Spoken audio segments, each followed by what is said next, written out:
তুমিও নিশ্চয়ই শুনেছো খবরটা, সোশ্যাল মিডিয়ায় একটি মেয়ের সুইসাইডের আগের মুহূর্তের ভিডিও বার্তা, যা নেট দুনিয়ায় ছড়িয়ে গেছে। তোমাদের ভাষায় যা ভাইরাল হয়েছে। খুব দুঃখ পেয়েছো নিশ্চয়ই। তোমার কষ্ট এবং ডিপ্রেশনের সঙ্গে মিলে যাচ্ছে বুঝি। তুমিও কি একই কথাই ভাবছো? ভাবছো তো পালিয়ে যাওয়া একটা নতুন উপায় পেলে? তাহলে বলবো তুমি বোকা মানুষের দলে। তাহলে বলবো তুমি ভুল নিউজে চোখ রেখেছো। সেই সময়টা যদি একটা নতুন বই পড়তে বা কানে হেডফোন রেখে প্রিয় গান শুনতে, নিশ্চয়ই কান ও মনও আরাম পেত। এই সময়টা যদি মাঠে খেলা করতে, তাহলে শরীর চর্চা হতো, তাই না? কিন্তু হলো কি, তোমার ফোনে কিছু এমবি আর সময় অপচয় হলো। আর পাশাপাশি ফ্রিতে নিজের ক্ষতির জন্য কিছু টিপস পেলে, তাই তো?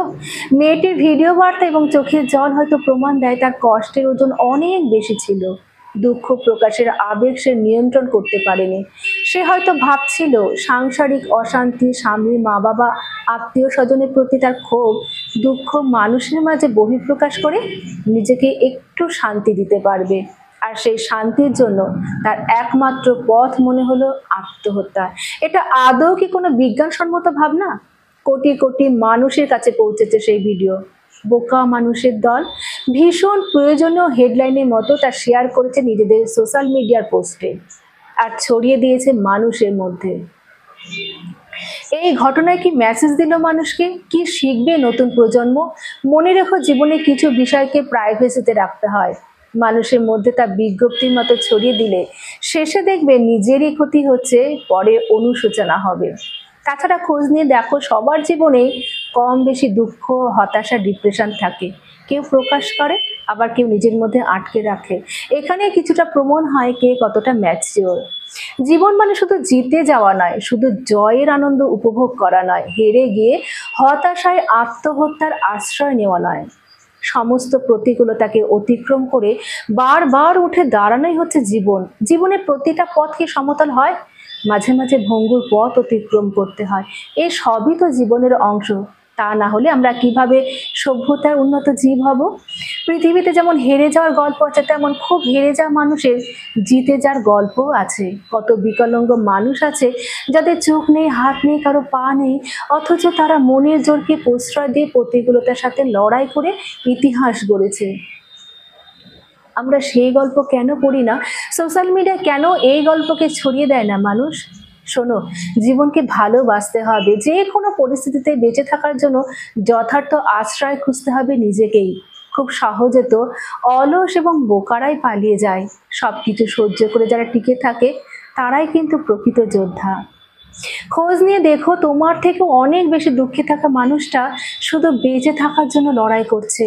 শেষ বয়সে কত বৃদ্ধ মা বাবা বৃদ্ধাশ্রমে জীবন কাটায়। মধ্য বয়সে কত পুরুষ ও মহিলা মান অভিমানে ডিভোর্সের মামলায় প্রতিদিন পুরোটো মুহূর্তকে গলা টিপে মারে। 30 বছরের মেধাবী বেকার ছেলেটা পেটের দায় হকারি করে। নিঃসন্তান কত নারী সামাজিক অবক্ষয় চোখ মুছে।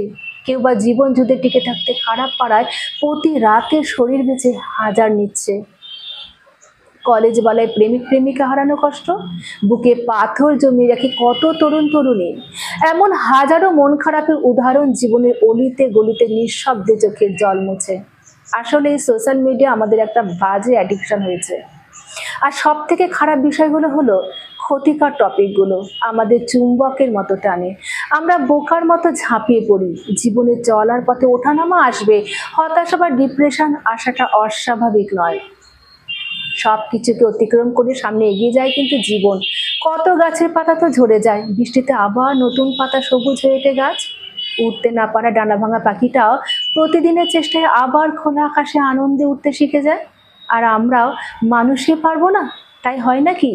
মনে রেখো, জীবন মানে শুধু জিতে যাওয়া নয়, শুধু জয়ের আনন্দ উপভোগ করা নয়, হেরে গিয়ে হতাশার আশ্রয় নেওয়া নয়। সমস্ত প্রতিকূলতাকে অতিক্রম করে বারবার উঠে দাঁড়ানোর মানেই কিন্তু জীবন। সোশ্যাল মিডিয়া বা খারাপ ভাবনা মানুষগুলো হয়তো তোমাকে প্রতিদিন কিছু খারাপ লোভ দেখাবে, তবে তোমাকে সবকিছু অতিক্রম করে খুব পজিটিভ হতে হবে। কারণ হাজার সমস্যাতেও সুইসাইড কিন্তু সবকিছু শেষ সমাধান নয়। শুধু তোমার পালিয়ে যাওয়া কিন্তু শেষ সমাধান নয়। তোমার থেকে জড়িয়ে থাকা মানুষগুলো তা ভুক্তভোগী হবে, সেটা ভাবাও তোমার দায়িত্ব। শোনো, উঠো, দাঁড়াতে শিখতে হবে। জীবন মানে যুদ্ধ। ভীতুর মতো পালিয়ে গেলে হবে না, যুদ্ধে নিজেকে সামিল করতে হবে এবং টিকে থাকতে হবে। এটাই জীবন। বুঝতে পারলে? কলমে বিশ্বজিৎ হালদার, কণ্ঠে কেয়া।